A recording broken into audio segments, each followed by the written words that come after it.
Dans cette démonstration BDR Suite, je vais vous montrer comment configurer la sauvegarde des machines virtuelles Proxmox et comment les restaurer.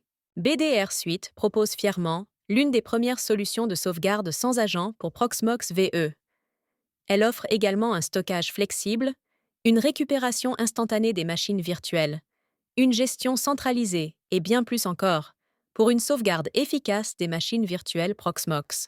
Pour commencer, rendez-vous sur le site web de BDR Suite et cliquez sur Démarrer l'essai gratuit.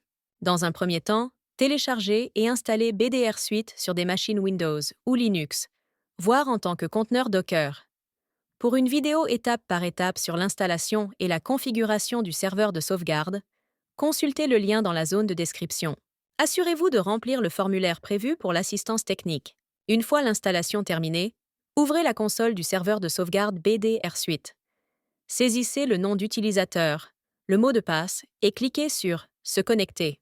Vous pouvez désormais découvrir la version complète de BDR Suite dans votre environnement, avec un essai gratuit de 30 jours. Dans un premier temps, configurez un référentiel de sauvegarde pour stocker les données de sauvegarde. Vous pouvez le faire à partir du menu « Infrastructure, référentiel de sauvegarde ». Vous pouvez utiliser un stockage sur site ou distant comme DAS, NAS, SAN, ou utiliser votre propre stockage cloud public, Amazon S3, Azure Blob, Google Cloud et stockage compatible S3 comme Wasabi, Minio, Backblaze, etc. Ensuite, ajoutez l'autre Proxmox VE pour la sauvegarde. Accédez au menu « Source de données, hyperviseur » et cliquez sur Proxmox VE. Ensuite, cliquez sur le bouton « Ajouter Proxmox VE ».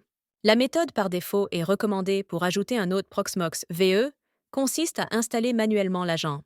Cliquez sur « Télécharger » le service de délégation BDR Suite. Assurez-vous de le copier sur l'hôte Proxmox VE cible et de l'installer sur chaque hôte que vous prévoyez de sauvegarder.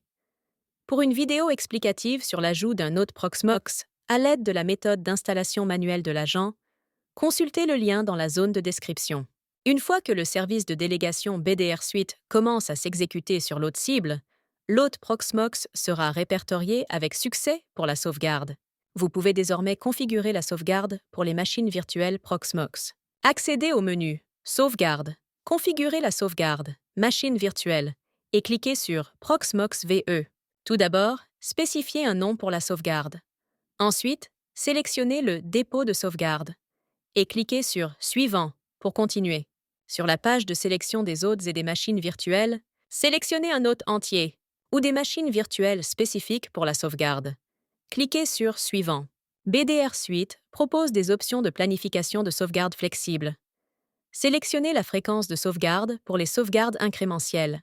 Pour cette tâche de sauvegarde, j'ai configuré des sauvegardes quotidiennes à 21 heures. Seule la sauvegarde initiale est complète. Après cela, elle est incrémentielle pour toujours. Si vous souhaitez planifier des sauvegardes complètes périodiques, vous pouvez activer les options de sauvegarde synthétique ou complète supplémentaires.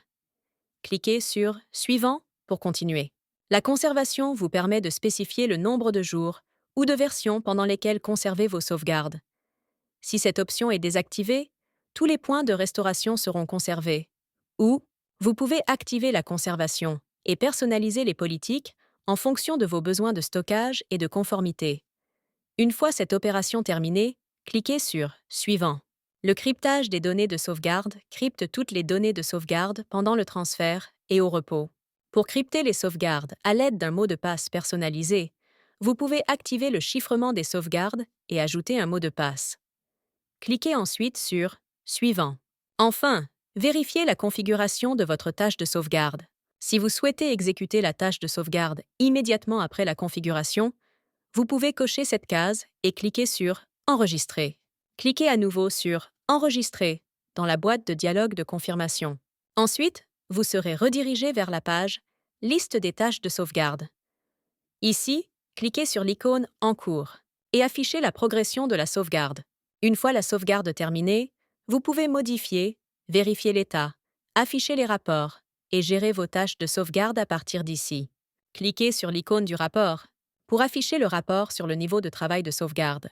Ensuite, examinons les options de récupération de la machine virtuelle Proxmox. Accédez au menu de récupération et cliquez sur « Restaurer les données de sauvegarde ». Cliquez sur le bouton « Restaurer » à côté de la tâche de sauvegarde, à partir de laquelle vous souhaitez restaurer la VM sauvegardée. Sélectionnez la VM que vous souhaitez restaurer. Ensuite, choisissez le type de restauration. Vous pouvez choisir de restaurer la machine virtuelle Proxmox sauvegardée en tant que machine virtuelle entière, ou des disques et volumes individuels, ou des fichiers et dossiers spécifiques. Tout d'abord, je vais vous montrer comment effectuer une récupération complète de la machine virtuelle, à l'aide de laquelle vous pouvez restaurer l'intégralité de la machine virtuelle, sauvegardée sur la source ou sur un autre hôte Proxmox. Sélectionnez la machine virtuelle. Choisissez l'option « Récupération complète de la machine virtuelle » et cliquez sur « Suivant » pour continuer. Sélectionnez le point de restauration et cliquez sur « Suivant ». Une fois cela fait, cliquez sur l'icône « Rechercher » pour sélectionner l'hôte Proxmox cible et le stockage. Vous pouvez sélectionner un hôte existant ou ajouter un nouvel hôte Proxmox. Sélectionnez ensuite le stockage cible sur l'hôte. Cliquez sur « Appliquer » pour continuer. Entrez le nom de la machine virtuelle cible pour la machine virtuelle restaurée et choisissez la préférence de mise sous tension de la machine virtuelle après la restauration. Cliquez sur « Suivant ». Enfin, vérifiez votre configuration de récupération et cliquez sur « Restaurer ». Cliquez sur « OK », Continuer dans la boîte de dialogue de confirmation pour lancer la restauration. Une fois cette opération terminée, vous serez redirigé vers la page « Restaurer les données de sauvegarde ». Vous pouvez cliquer sur l'icône de progression pour voir la progression de la restauration. Une fois la restauration réussie, vous trouverez la VM restaurée sur l'hôte cible. Examinons maintenant la récupération au niveau des fichiers. Tout d'abord, sélectionnez la machine virtuelle. Choisissez l'option « Récupération au niveau du fichier » et cliquez sur « Suivant ». Ensuite, sélectionnez le point de restauration et cliquez sur « Suivant ». La liste des disques et volumes sur la machine virtuelle sélectionnée sera répertoriée. Développez et sélectionnez les fichiers et dossiers que vous souhaitez restaurer. Ensuite, cliquez pour choisir l'emplacement de restauration. Sélectionnez le chemin du dossier sur la machine du serveur de sauvegarde à restaurer. Vous pouvez ensuite choisir de restaurer les fichiers et les dossiers sous forme de fichiers compressés et cryptés avec un mot de passe. Cliquez sur That's All, Suivant. Enfin, vérifiez la configuration de récupération et cliquez sur le bouton Restaurer. Cliquez ensuite sur OK. Continuez. Pour lancer la récupération, vous serez redirigé vers la page de récupération, à partir de laquelle vous pourrez visualiser la progression de la restauration. Cliquez sur l'icône des rapports pour afficher le rapport de récupération. Une fois la restauration réussie, vous trouverez les fichiers et dossiers restaurés à l'emplacement de restauration. C'est maintenant à votre tour de l'essayer. Visitez notre site web pour démarrer votre essai gratuit et, si vous avez besoin d'aide, contactez le support BDR. Merci d'avoir regardé.